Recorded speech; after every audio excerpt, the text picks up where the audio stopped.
Come now into my coffin. Hey there, rock and roll junkies. Charlie here with another Grey Wolf review. This episode, Mercyful Fate, with their debut album, Melissa. Now, this album is one of the greatest debuts in all of heavy metal. I think Mercyful Fate is just one of the biggest, most influential bands of all time. You know, for just thrash, for black metal, for just any heavy metal that came afterwards. Mercyful Fate was there at the forefront. Mercyful Fate just created that heavy metal, like evil, just sound, and just perfected it. Well, maybe they didn't create it, but they just perfected it to a degree where, you know, it hasn't really been taken before. And they did it in just such an authentic and original way. And that is, again, it's been, you know, tried to be copied, but it's never been done as well as when they did it. And I love this band for that reason. So I'm very happy here to review their first album. So this is Melissa, released October 30, 1983. Track by track, let's do this. Opening track, Evil. Now, right off the bat, you know, you hear those classic Fate riffs that are just so good, and these pummeling drums and the bass. And King Diamond just sounds so great here. I just love his high falsetto. I love the mix of, you know, the low and the high, you know, and he does the overdubs where he's singing the backup vocals, and it just sounds so good, so evil, you know, as the song says. You know, the song is just real metal. It has such a nice groove to it. I love the guitars and solo, you know, it's real melodic. You know, there's a bunch of solos on this album by both lead guitarists, and it just sounds amazing. I love, you know, the bell at the end. You know, it's a real heavy song. You hear that bell, ding. It just sounds so cool. The riff at one part sounds kind of like Eye of the Tiger, like at the end, dun dun dun dun dun dun dun, right? Which it's always kind of like bothered me because it just takes me out of the song. I just keep thinking Eye of the Tiger every time I hear that. But for the most part, the second solo is real wild and yet melodic. I just love it. The song then just ends. Just ends. I think it's pretty cool. It just leaves you with such just suspense. Then you go to the next song, which is Curse of the Pharaohs. Love that opening riff. Oh my god, the bass and drums are just so perfect here. I love it when King Diamond goes, unless you're in for the kill. In for the kill. I love that. The guitars are just flawless. The song just oozes heavy metal. I just love that ending with King's just high falsetto. Amazing song. Let's go into number 3. Into the Coven. Beautiful melodic intro, just so beautiful. It then breaks into that riff, right? Classic stuff, and it's followed by the drums and the bass. You know, it gets real metal, just real fast. And King's highs just sound so evil here on this one. Lyrically, it's quite, you know, satanic, this one. And this one landed them on PMRC's Filthy 15, and I've talked about that list before when I reviewed Black Sabbath's Born Again.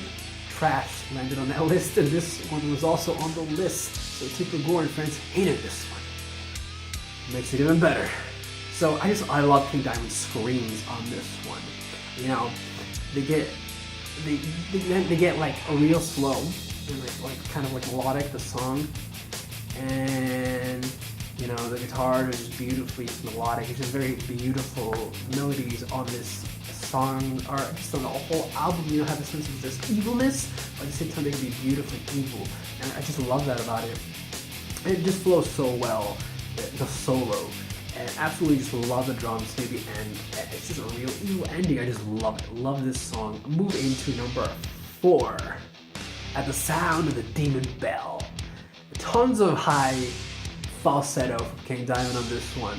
I love when he goes high, man. I just love it. I just love it. But lyrically, real evil, this one again. A great performance from the King. Great vocal melody. I love the guitars. You know, they're just so creative and authentic with their style. Just love it. Just Hank is just amazing. I just love both of them. Drums and bass, just keeping a heavy beat, and it's just, you know, that high scream near the end. Just music to my literal music to my ears. I know, but I just love how seamless King Diamond's voice is. You know, how he can go from low to high, like within the same note, within like in a song, like within syllables. He can just go like that, super fast. And I just love that about him. I love the guitars near the end, and it's just fantastic song. At Sound of the Demon Bell. Let's go into the next one. Number 5. This is Black Funeral. I love that plodding riff. Very reminiscent of, well, Deep Purple or Iron Maiden, you know, how they get a plodding riff, but this one, very authentic, very just original, and I just love the sound of it. Another evil song, and I just love it. Real evil riffs here. Heavy drums, that plodding bass as well, and a great solo and amazing vocals. What can you say about Black Funeral? Then it's just perfect. So let's go into number 6, Satan's Fall. It just, you know, the song starts off, and you're just dropped in right in the middle of like these wild riffs, and it's just great evil groove to it. This one, Michael Denner has said that there are about 16 different riffs throughout this whole song, which is just crazy to think about, because I mean this is the second longest song Mercyful Fate ever made, and this one comes in at 11 minutes. So there's just so many things going on here. You know, I love when the drums and the guitars just slow down, and then the king starts laughing, just so evil, and then it just starts, you know, getting those evil riffs, and then the pummeling drums, and then there's just so many twists and turns on this song. It takes you on like this musical adventure into the unknown, pun intended, and it's just such a musical ecstasy into like this dark world they created here, and I just love it. It's amazing on every sense of the word, and it's just so magical to hear this one. Love it. Let's go into number 7. This is the final song on the album. This is the title track. This is Melissa. I love to say, just on that, the title track, I've never really seen an album that has a title track at the very end.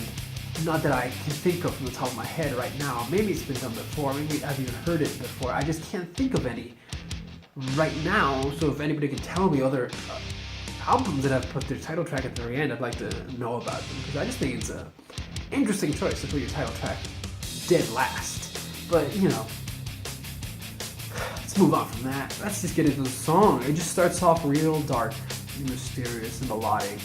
It's been called a dark, sinister power ballad with this gothic elements, and I think it's a perfect definition for this. I love it. It's just beautiful use of falsetto by King Diamond, and great drums and bass and guitars. It conveys a lot of emotion. There's a lot of emotion conveyed on this song.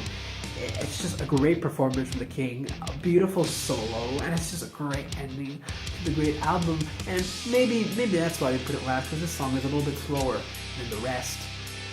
Right. And it just leaves you kind of like wanting more. You want more.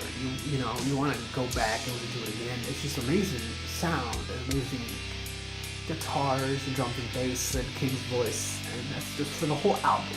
But let me just summarize the whole thing. I think this is one of the greatest debuts ever in the history of heavy metal, ever put on vinyl. This is just a fantastic, dark, evil album at the time when, you know, it was still somewhat taboo to be evil. Now everybody does it.